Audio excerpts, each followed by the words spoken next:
शुक्रवार 5 जून को रात 11:16 से चंद्र ग्रहण लगने जा रहा है। ये ग्रहण 3 घंटे 18 मिनट का रहेगा।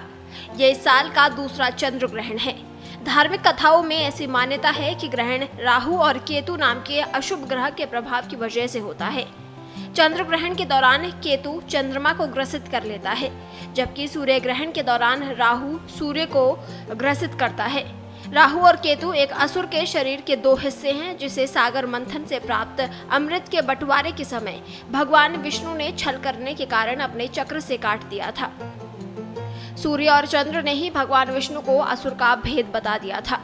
ग्रहण में सूर्य और चंद्रमा ये दोनों ही प्रत्यक्ष देवता माने जाते हैं, जो ग्रहण दौरान पीड़ित होते हैं और इनकी किरणें मंद हो जाने से आसुरी शक्तियों का प्रभाव बढ़ जाता है, यानी नकारात्मक ऊर्जा हावी होने लगती है। इसीलिए ग्रहण समाप्त होने के बाद घर में सकारात्मक ऊर्जा के प्रवाह के लिए कुछ नियम और उपाय शास्त्रों में बताए गए हैं। शास्त्रों में बताया गया है कि चंद्र ग्रहण से 9 घंटे पहले से ही सूतक लगना आरंभ हो जाता है। ये सूतक चंद्र ग्रहण के समाप्त होने के साथ ही समाप्त हो जाता है। ग्रहण को लेकर शास्त्रों में कई तरह की मान्यता है। ऐसे में गर्भवती महिलाओं के मन में आज सवाल भी आ रहा होगा कि ये ग्रहण उनके लिए कैसा रहेगा। आइए आपको बताते हैं। ग्रहण के दौरान कई तरह के नियमों के पालन की सलाह दी जाती है। इनमें गर्भवती महिलाओं के लिए कई नियम हैं, जिनमें एक नियम है कि ग्रहण के दौरान उन्हें सुई धागे का काम नहीं करना चाहिए। इन्हें चाकू छुरी का इस्तेमाल करने से भी बचना चाहिए। ऐसी मान्यता है कि इससे होने वाले बच्चे के किसी न किसी अंग पर कट का निशान आ जाता है। किसी भी ग्रहण के दौरान गर्भवती महिलाओं के शरीर पर ग्रहण से छनकर आने वाली रोशनी नहीं पड़नी चाहिए। ऐसी मान्यता है कि इससे बच्चे का शरीर कमजोर हो सकता है। इतना ही नहीं, बच्चा अपंग भी हो सकता है।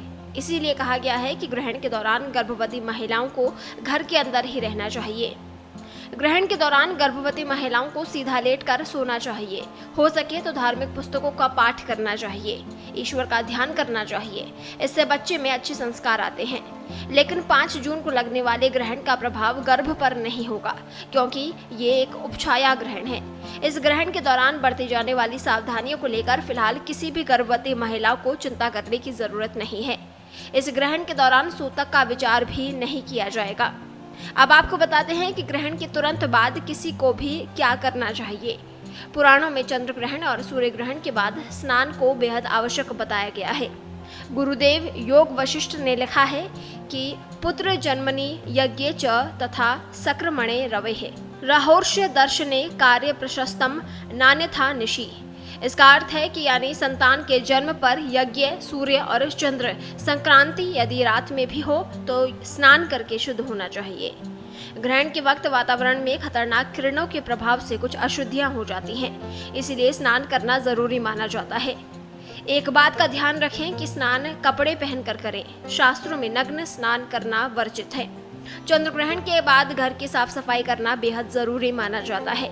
ग्रहण के बाद घर में हर जगह गंगाजल का छिड़काव करें।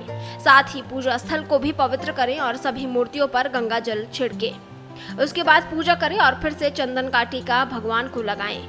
पूजा के बाद भोग भी लगाएं। चंद्र ग्रहण के बाद रात के बचे हुए पके भोजन को न खाएं। आप चाहे तो इसे सुबह पशुओं को खिला सकते हैं। चंद्र ग्रहण के वक्त घी या दूध से बनी चीजों में तुलसी के पत्ते डाल दें। ऐसा करने से उन्हें फेंकना नहीं पड़ेगा। तुलसी में नकारात्मक शक्तियों को अवशोषित करने की क्षमता मानी जाती है। इस कारण ऐसा करना उचित माना जाता है। चंद्र ग्रहण के बाद मंदिर को साफ सुथरा करके यदि आपके घर में भगवान विष्णु और बाल गोपाल की प्रतिमा है तो उन्हें गंगाजल से स्नान करवाएं और वस्त्र दूसरे पहनाएं। उसके बाद विधि विधान से भगवान की पूजा करें और भोग लगाएं। भगवान को भोग लगाने के बाद ही खुद भी अन्न और जल ग्रहण करें। चंद्र ग्रहण के बाद दान का शास्त्रों में विशेष महत्व बताया गया है। सफेद वस्तुओं का दान करना मंगलकारी होता है। इसमें अक्षत, सफेद वस्त्र और दूध दही से बनी वस्तुओं को दान में दिया जा सकता है।